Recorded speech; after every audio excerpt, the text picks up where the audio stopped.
Welcome to this video. We're looking at application of integration to solve the volume of the frustum.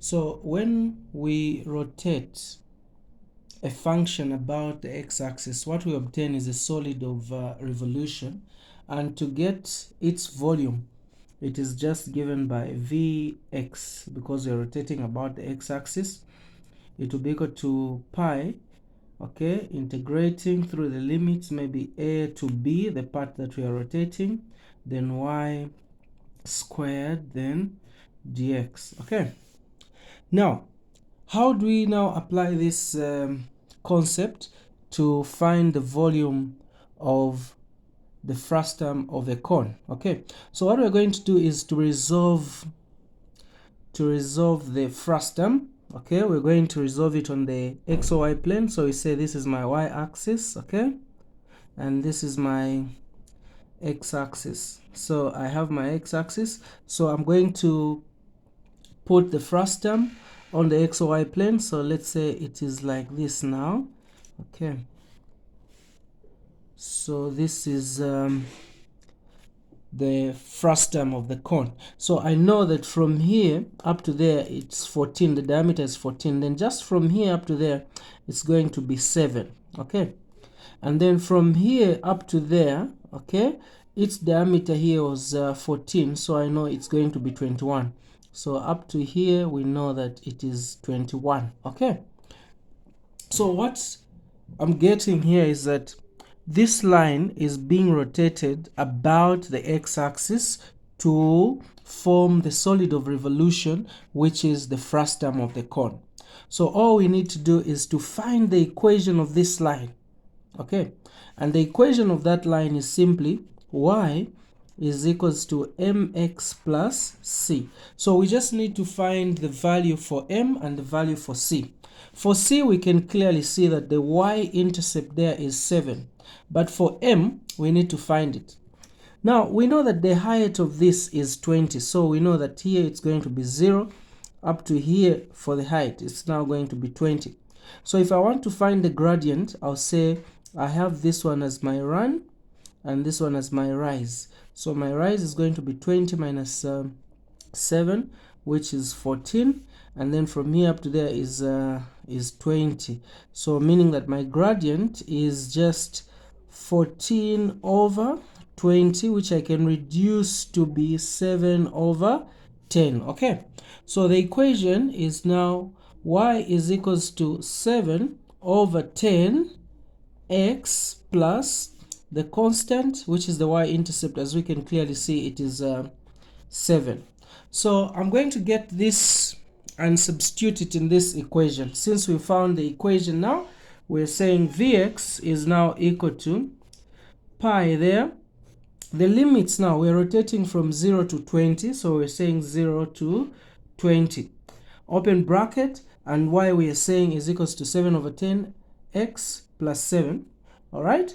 So we say 7 over 10 x plus 7, and then we say close and then squared dx, like that. Okay, so before we get to integrate that one, we need to expand it, okay, because it is squared. So we expand it there. So 7 squared, that one gives us 49, and then x squared will give us x squared. 10 squared will give us 100, and then we say what is 7 times 7, 49, times 2, we get 98. Then we say over 10, and then we have x there, plus the 7 squared gives us 49, and then we say dx. Okay, then the next thing, we integrate now. Integrating with respect to x. So we're going to say pi. When we integrate 49x squared over 100, what we're going to have is just 49 x to the power 2 plus 1 gives us 3 over the new power that we have times the denominator, which is 100, that gives us 300, plus 98. X here, the power is 1, so we say 1 plus 1, we get 2. And then the new power that we have, we multiply it with the denominator and we get 20. And the integral of 49 is just 49x.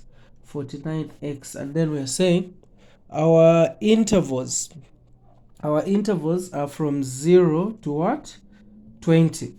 So in this case now, we're just going to substitute for 20, and then the other one substitute for 0, and then subtract from the one we've substituted 20. But since we have a 0, we may as well just concentrate on substituting the 20.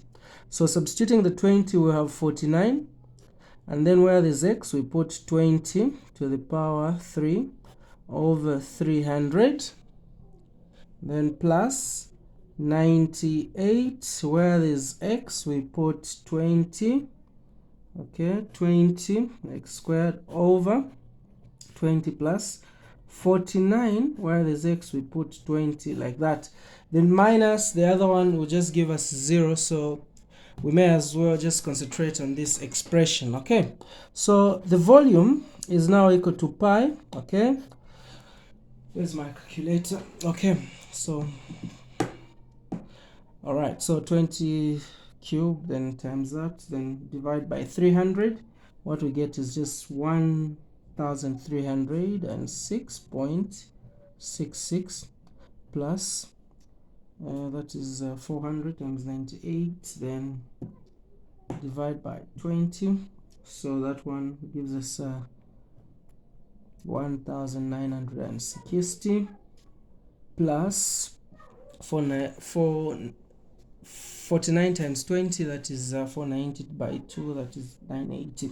So 980. Okay, then we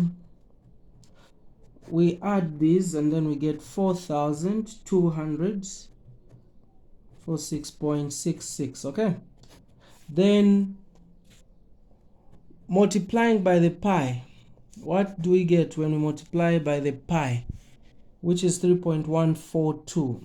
So we're going to have 13,343.024.